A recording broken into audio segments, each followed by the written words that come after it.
Hey there, Meidas Canada viewers, resistors from all over the globe. Charlie Angus here from the snowy hills of northern Canada. On today's episode, I want to go back to a piece we just did on the sinking of the Edmund Fitzgerald, the 50th anniversary of the loss of the big ship on Lake Superior. What I want to add to the story is your memories and your connection to this shared moment. It's really, really vital in building resistance in this age of the gangster monsters that we understand the importance of collective memory, shared stories, and a history that goes beyond the kind of 10-second rage memes that we're being bombarded with all the time. Some days it feels like the real focus of this mega gangster machine is the war on reality itself, to make us feel isolated from one another, to make us feel doubtful about what is even happening because it all just seems so crazy. Well, that's the playbook. And how we resist that playbook is by remembering that what we have in common is much greater than what divides us. And part of that also is that important understanding of the role of shared story, shared memory. You know, I think of this line from Walter Brueggemann in his book, Hope in the Dark. He writes, "Memory produces hope in the same way that amnesia produces despair." That's what we're doing here, is we're trying to draw the map of what is our shared story, our shared memory, because it will give us the muscle that we need to push back. I wrote this book recently, Dangerous Memory, Coming of Age in the Decade of Greed, because I was getting concerned about how even our sense of how the last 40 years have played out is being washed out in this sort of haze of comforting nostalgia and stories of all the gitchy songs and earworms and, the gadgets we bought. There's nothing wrong with that. But what it sometimes does is mask the larger implications of that era that is affecting us now. So my book, Dangerous Memory, talks about that. And I begin it with a poem I found on Twitter, of all places, during COVID, from a person who wrote these poems called Plague Poems. They wrote, "Do not leave the task of remembering to the historians. They will do it. It is their job. They will sit in the archives. They will write the books. They will give the lectures, but remembering is not a task that can be left to the historians, for you are obliged to remember as well. And you are especially obliged to remember, given the fact that it's not even the historians who are writing the history of these times. It's the spin doctors, it's the fake influencers, it's the literally the offshore rage farms that are telling us what we know to be true isn't true." Now, before we get into the Edmund Fitzgerald, I'm going to say one other thing that's really fascinating this time. Books matter now. Ideas matter. Memory matters. Stories matter. They matter more than ever. We saw this with Danielle Smith and her attack on books in Alberta, and people rose up. Once they knew that she was going after 1984, once they knew she was going after The Handmaid's Tale, and people stood up and said, no, we need to be sharing these stories. And I was just recently in a little bookstore in Northern Ontario, a place that sells used paperbacks and true crime books. And the bookstore owner, this is the bookstore Allison's in North Bay, stop in and say hi. She said that the number 1 and 2 books that she's selling are 1984 and Animal Farm, and she can't keep up. I was like, wow, that gives me hope. That gives me a lot of hope. So I want to get into this, and we'll just start talking about your memories of Edmund Fitzgerald, because it shows how connected we are across the Great Lakes, across the globe. This is from El Sing Sas. "For those of us on the shores of Gitche Gumee, we think of the Fitz every year in November. When the big storms come, we watch the waves pound the shore and marvel at the awesome power of this inland sea that we share with our neighbors in Canada.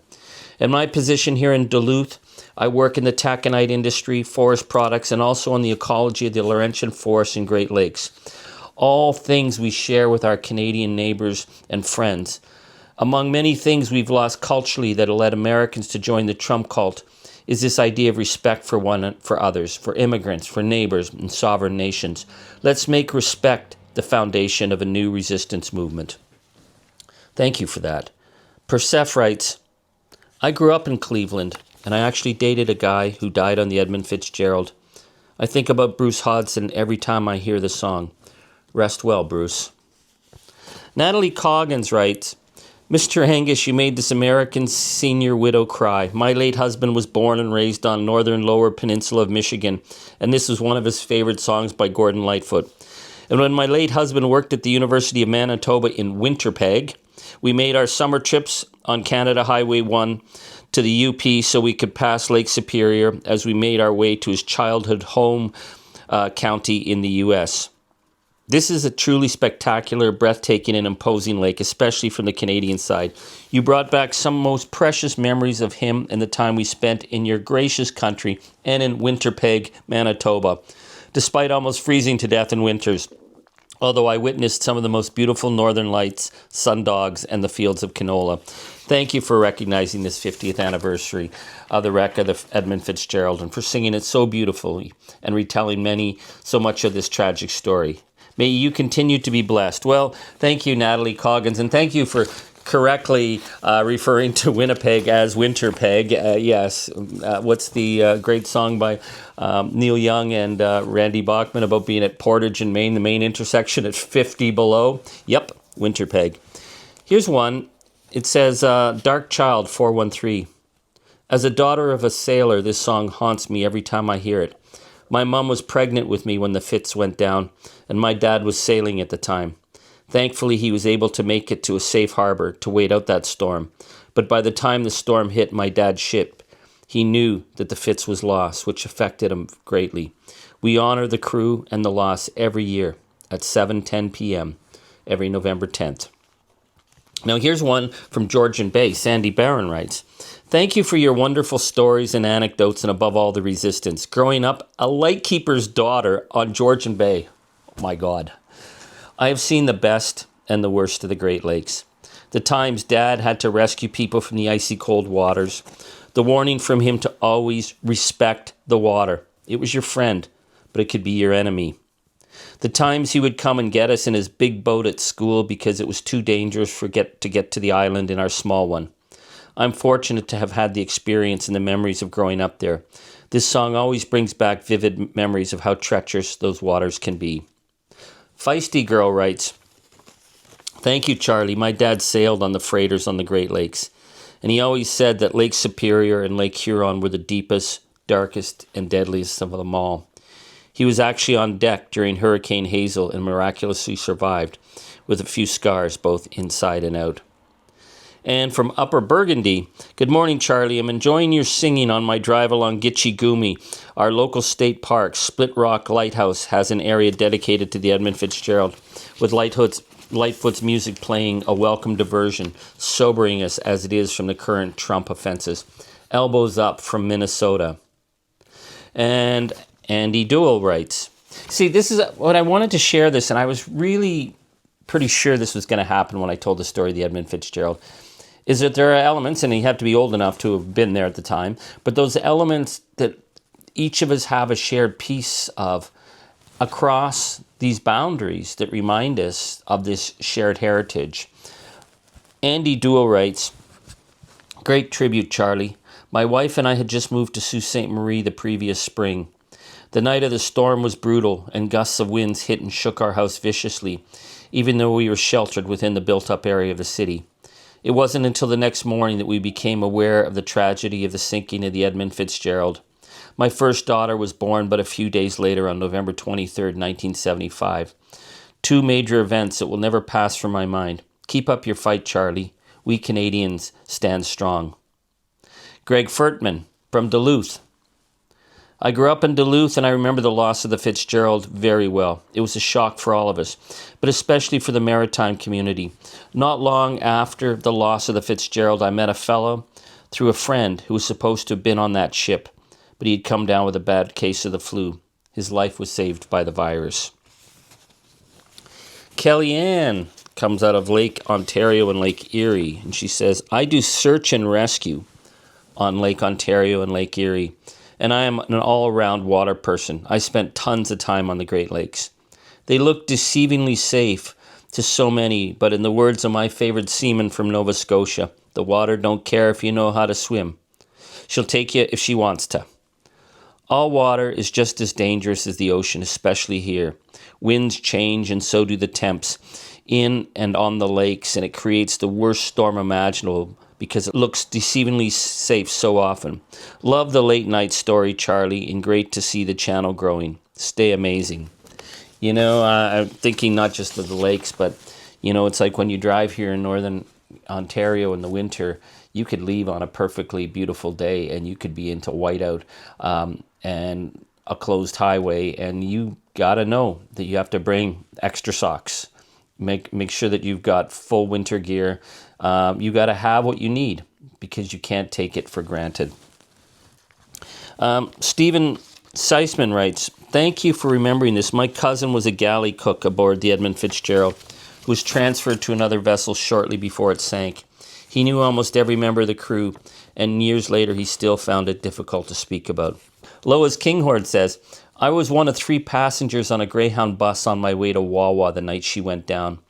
It was fiercely windy, and at one point the waves reached the road. And I asked the driver if he would pull over for a couple of minutes so we could get out and experience the storm. He obliged, and I later found out we were right in line where the ship went down." And this one really, I think, is beautiful. It's from I Am Citizen. "My dad worked the tugboats from Sitka to San Francisco when he was a mere lad of 15. Not because he had sea-bound dreams, but because he had to put food on the table for his mother and 3 sisters after kicking his father, a drunk and veteran of a Scottish brigade, out of the house, all while attending Victoria High and shining his upcoming crown as class valedictorian and rugby captain. Dad used to stand in the kitchen window of our bungalow in northwest Calgary, staring off into the horizon, arms folded, legs akimbo, gently rocking back and forth, back and forth. We knew then, while chowing down on Cheerios at the breakfast bar he built, that Dad was off to sea, haunted by the ghosts of his seafaring days. It is the working class of this great empire who are sent to war, like the grandfather I never knew and succumbed to their demons who drink, or my dad's own dreams buried like so many ghosts in a watery grave for the pragmatism of raising a family drawn by the siren's call. Think I'll go out to Alberta. The weather's good there in the fall. Got some friends that I could go working for. Think I'll go out to Alberta. Weather's good there in the fall. I got some friends that I could go out working for." I mean, Canada's national anthem, if you ask me. And I Am Citizen ends on this. "It is in this spirit that I answered Gil McGowan and the Alberta Federation Labour call with a resounding yes. I support the possibility of a general strike like the majority of Albertans in this rising tide of resistance to the extremism enforced on us by Stormy Danielle." Oh my God, did I just read that out loud? Yes, Stormy Danielle Smith and her hooligans. I didn't say that, I Am Citizen did.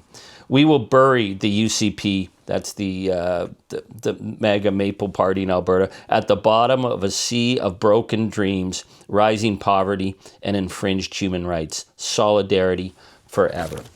Well, thank you for that.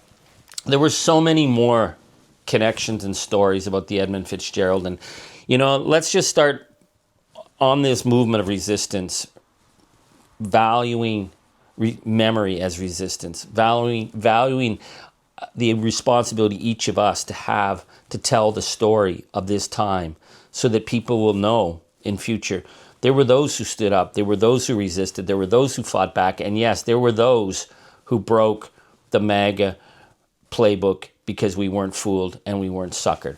So thank you for this. Hey, so listen, I'm going to be on the road. Next week, I will be in Moncton, New Brunswick, November 19th at the National Farmers Union Convention with my better half, Britt Griffin. We're going to be doing a discussion on the importance of establishing food sovereignty in Canada. On November 27th, I'll be doing a Meidas Canada joint town hall with the great newspaper West End Phoenix in Toronto at the Paradise Theatre. We're calling it Finding Light in very dark times. We have a panel discussion. It's going to be really great. Tickets are going very fast for that. November 30th, my band Grievous Angels will be hosting one of our afternoon matinee shows at the Rainbow Bistro in Ottawa, a fantastic club down in the market. We're going to be featuring songs from the new album number 10, Revolution. And December 14th, the Grievous Angels, my band, will be at the legendary Horseshoe Tavern for an afternoon matinee. Tickets are going fast there as well. We've got lots of plans to get out on the road in the new year, but we're going to probably be getting off the road for December and for most of January and hunkering down and doing a lot of writing and doing a lot of research so we can carry on the work. So, hey, please hit subscribe, support our work. If you like the work that you see here, click also to the Charlie Angus Resistance Substack, where I do deeper dives and give more analysis. It really matters. Your support matters. Thank you so much. Keep kicking at the darkness. It's going to bleed daylight. Thank you. Merci. Miigwech.